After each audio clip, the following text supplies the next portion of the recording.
Hello student, this is Megha और आज हम करने वाले हैं आपकी फ्लेमिंगो बुक के 3rd chapter keeping quiet poem को। और जब भी हम कोई पोएम लर्न करते हैं तो ज़रूरी हो जाता है कि हम उसके पोइट का नाम भी साथ साथ में देख लें, क्योंकि आपको एग्जाम में एक एक्सट्रैक्ट आता है पोएम का, राइट। तो 1 मार्क्स के 4 क्वेश्चन होते हैं। तो उनमें फर्स्ट क्वेश्चन जो है वो यही होता है, name the poem and the poet. तो आप पोएम का नाम देखिए, keeping quiet, and it's written by Pablo Neruda. Pablo Neruda इस पोएम के पोइट है। तो अब आपको इसके टाइटल से ही पता लग चुका होगा कीपिंग क्वाइट की ये पोएम किसके बारे में है। कीपिंग क्वाइट का मतलब क्या होता है? शांत रहना ना। तो यहाँ पर पोइट हम सभी से यही अपील कर रहे हैं, अपने रीडर से यही चाह रहे हैं कि वो कुछ टाइम के लिए शांत बैठे रहे। क्यों? आपको पता है आजकल वर्ल्ड में क्या चल रहा है, लाइफ कैसी है आजकल। वॉर्स, टेंशंस, फियर, फ्रेट, ये सभी हमारे चारों तरफ है ना।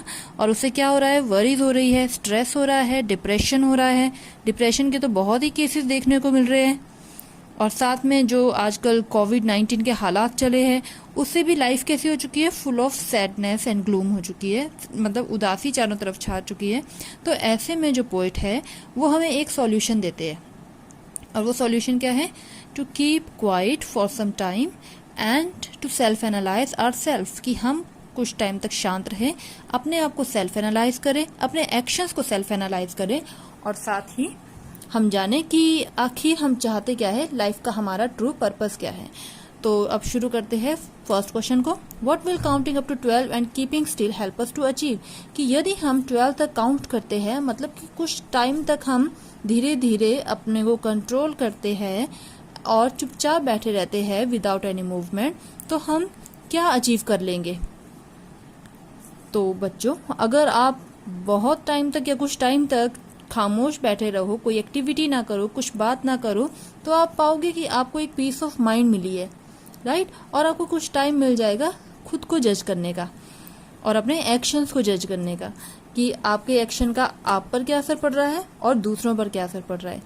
The poet ask us to count up to 12 and keep still. तो पोइट हमें क्या कहते हैं कि 12 तक काउंट करो और चुपचाप बैठे रहो।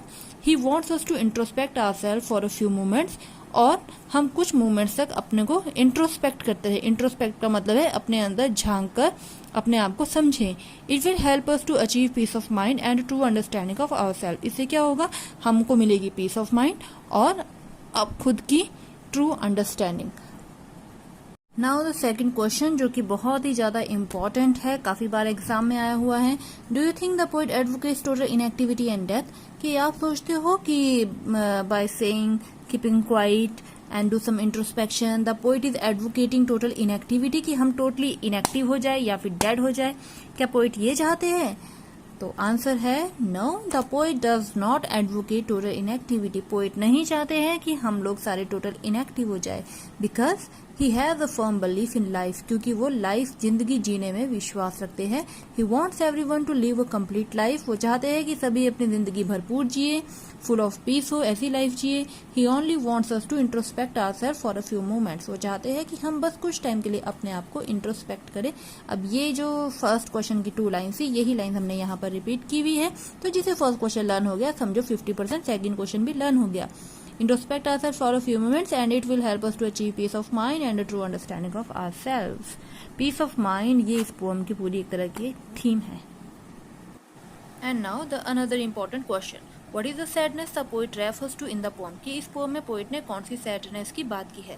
Because of the hectic lifestyle of non-stop work, stress, worries, aggression and depression, there is sadness everywhere. तो हमारे चारों तरफ सैडनेस क्यों है? क्योंकि कुछ नेगेटिव चीज़ें भरी पड़ी है। जैसे लाइफस्टाइल बहुत हेक्टिक है। क्यों हेक्टिक है? नॉन स्टॉप वर्क के कारण स्ट्रेस है, वरीज है, एग्रेशन है, फाइट्स है, डिप्रेशन है, डिस्ट्रक्शन है, वॉर्स है। इन सभी के कारण चारों तरफ क्या है? सैडनेस है। And this is the sadness of never understanding our true self. और कौन सी सैडनेस की बात कर रहा है पोइट? कि हमें तो अपने बारे में पता है और ना ही अपने एक्शंस के बारे में पता है, कि जो हमारे एक्शंस है उनके क्या कॉन्सिक्वेंसेस है, उनका क्या इफेक्ट पड़ेगा हम लोगों पर या दूसरे लोगों पर। हम कर क्या रहे हैं, क्यों कर रहे हैं, हमें ये कुछ नहीं पता। बस एक ब्लाइंड रेस है और उसमें हम दौड़े जा रहे हैं। तो ये वाली सैडनेस है। और इस सैडनेस से कैसे छुटकारा पाया जा सकता है? By keeping quiet and doing some introspection, अपने आप को सेल्फ एनालाइज करके। नाउ क्वेश्चन 4, यानी कि लास्ट क्वेश्चन।